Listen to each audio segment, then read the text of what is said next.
n'igice kimwe FM. Twese hamwe birashoboka.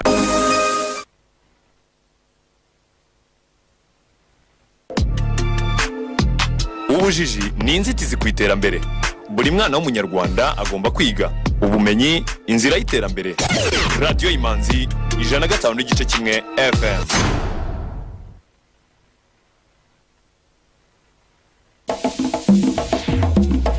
We got you updated. This is Radio Imanzi News in English.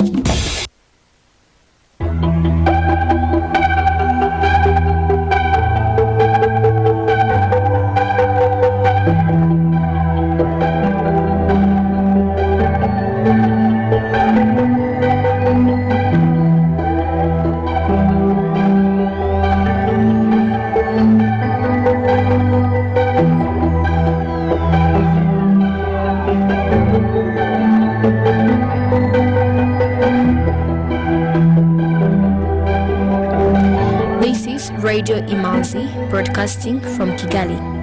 Here is the news in English, brought to you by Fiona Umuganwa. The headlines. Experts and civil society have said that early detection and prevention mechanisms are needed to reduce the prevalence of mental health problems in Rwandan communities. Delegates from Namibia and Zimbabwe say they were amazed by the expeditious transformation of Rwanda's economy and other sectors, including governance. The first ship carrying grain from Ukraine for people in the hungriest parts of the world has docked at the port of Djibouti.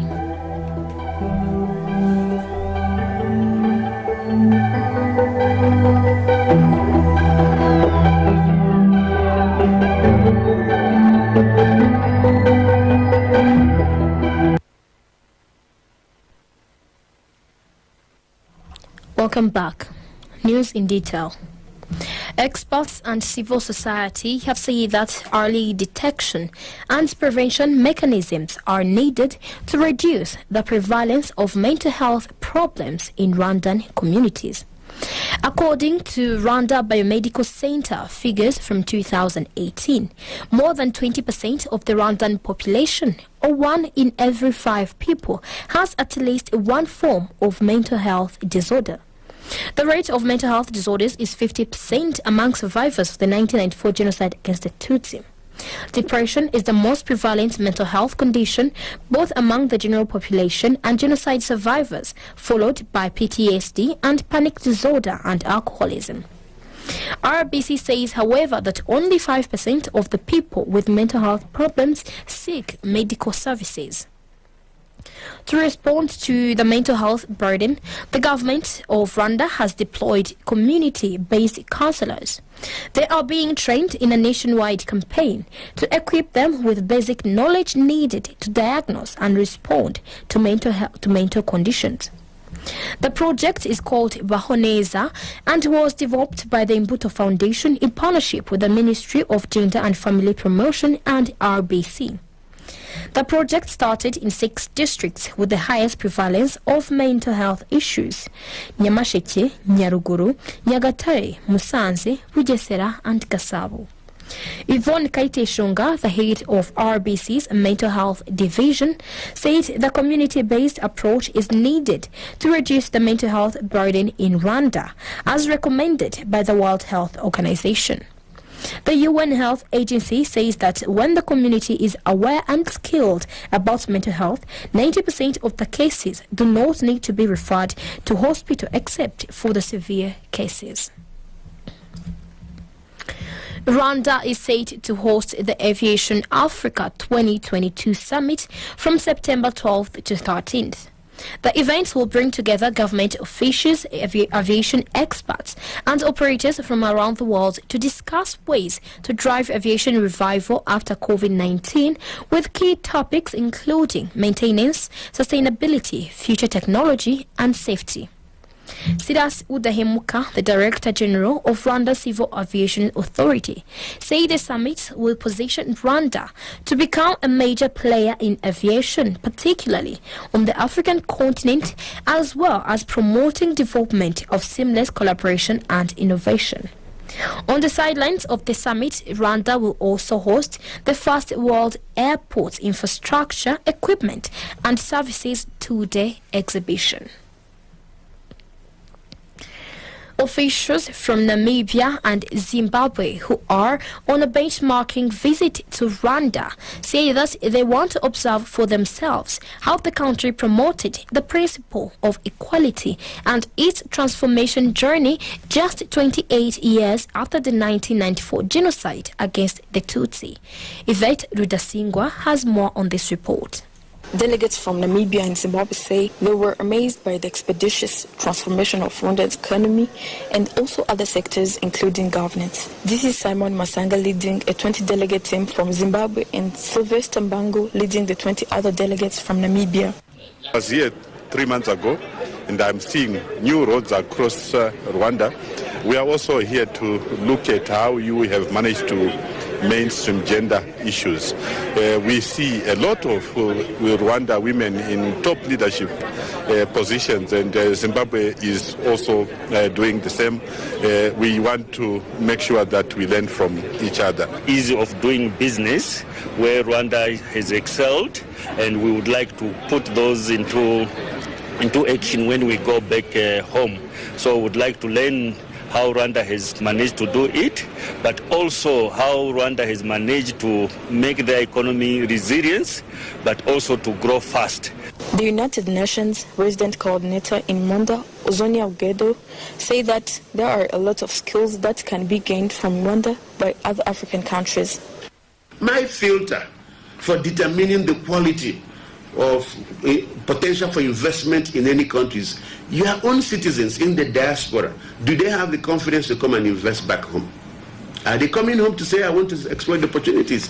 If me, as a Nigerian, I don't have confidence to go and put my money in Nigeria, why should a foreigner come put their money in Nigeria? So that's the start. Let's begin by bringing our own back.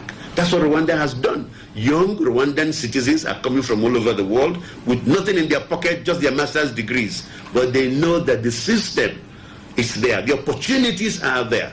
They can register a company in a matter of hours, and they can leverage opportunities just to demonstrate their intellect. So at the end of this week, I'll be happy to hear from you when you're back home about some of the initiatives you want to take forward to transform governance and leadership in our respective countries so that we can continue to tell the Africa Rising story.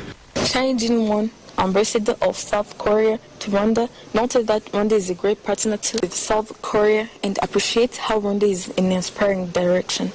I also believe that Rwanda, one of our key development partners, is a leading country to protect the pioneer, the best practice in national policies and strategies for sustainable development. Its governmental actions have made progress to achieve poverty reduction and economic development under the national strategy for transformation toward Vision 2050. This strategy is expected to lay the foundation for decades of sustainable growth and transformation that will accelerate its move toward achieving high standards of living for all citizens. Eugene Rugen, the Chief Operations Officer of the Rwanda Cooperation Initiative, said that even though the delegations came to learn from Rwanda, Rwanda also learns from them in order to improve its services. We receive many delegations that are coming for benchmarking visits, or what we call study visits. When they come here and they see some systems, some policies that we have put in place, and they are really inspired by it, and they really want a technical cooperation now, a more technical, in-depth cooperation with Rwanda. So we work with them, and we bring our experts in their country, and we tailor the system or the policies that they have been inspired by here in Rwanda to their own needs. And often we find that the systems that we bring and we work with them in their country are even more improved, are even better than the systems that they were inspired by here in Rwanda. So when we come back, so we really improve also our systems. So there is always something we learn in our partnerships and cooperation with other countries. Since 2018, Rwanda has received 400 delegates from 44 countries across the world in the field of study work. 95% of them are from Africa, especially in the western part of the continent. Over 99% of listed households have been enumerated as part of the 5th National Population and Housing Census, according to Vena Habarugira, Director of Censuses Department at the National Institute of Statistics, Rwanda. The data collection phase, which concludes the entire course of the census, was expected to end by today, August 30th. However, enumerators are left with enumerating members of households who get them appointments. He said some of them had traveled outside the country for different reasons, while others who live in cities had not yet been found in their homes during daytime. According to Habarugira, enumerators also faced a few cases of people refusing to be enumerated due to different reasons. He said they are waiting for the census to end today so that they can know the actual number of people who refuse to answer completely. Overall, he pointed out that the awareness campaign for the census was successful with support from local government, which saw people attending to the census and providing required information. Economic news is a regular feature on Radio Imanzi. The Rwanda Stock Exchange Market Report. The trading session recorded its turnover of 778,639,700 Rwandan francs worth of bonds traded in 9 deals on the fixed income market and 2,509,000 Rwandan francs from 15,000 shares traded in 4 deals on the equities market. Bank of Kigali closed the counter at 272 Rwandan francs. The trading session recorded a turnover of 544,000 Rwandan francs from 2,000 shares traded in 1 deal. Brayuga closed the counter at 165 Rwandan francs. The trading session recorded a turnover of 1,485,000 Rwandan francs from 9,000 shares traded in 2 deals. Simerwa closed the counter at 120 Rwandan francs. The trading session recorded a turnover of 480,000 Rwandan francs from 4,000 shares traded in 1 deal. The rest of the equities counters closed with I&M Bank at 42 Rwandan francs, MTN Rwanda at 177, Equity Bank at 440, Kenya Commercial Bank at 370, National Media Group at 1,200, Uchumi Supermarket at 104, and R8 Buffalo closed the counter at 526 Rwandan francs as the market closed. The currency market review of today. The Kenyan shilling buying price was 8.5 Rwandan francs and the selling price was 8.7 Rwandan francs. Tanzanian shilling buying price was 0.43 and the selling price was 0.44. Ugandan shilling buying price was 0.26 and the selling price was 0.27.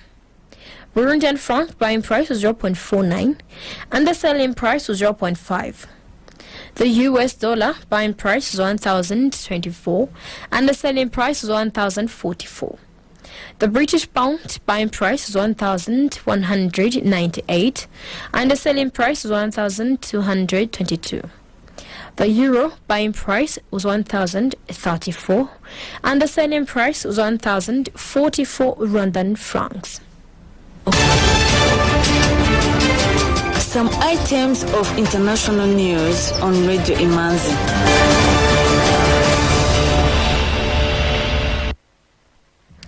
The Kenyan Supreme Court has denied 3 applications, including President-elect William Ruto's request that the Law Society of Kenya be barred from being enjoined in the presidential election petition. The Supreme Court also dismissed responses filed on behalf of the electoral agency by 4 commissioners led by Vice Chair Juliana Cherera, delivering an early win for Chair Wafula Chebukati. During the second session of the 2022 presidential election petition pre-trial conference, Deputy Chief Justice Philomena Mwilu said the court would take former Attorney General Professor Gitu Muigai, who is representing the Chebukati faction, to be the lawyer representing the IEBC in the matter. The Tanzanian government has said that the cash-strapped National Health Insurance Fund faces imminent collapse and urgent measures are needed to pull it from the brink. Speaking at the official opening of the 5-day Regional Cholera Readiness Capacity Building Seminar in Dar es Salaam, Health Minister Umi Mwalimu said the fund was overwhelmed by claims related to non-communicable diseases. Ms. Mwalimu said Tanzania needs to embark on a public awareness campaign meant to detect early signs and symptoms of diseases and how to prevent them. The first ship carrying grain from Ukraine for people in the hungriest parts of the world has docked at the port of Djibouti.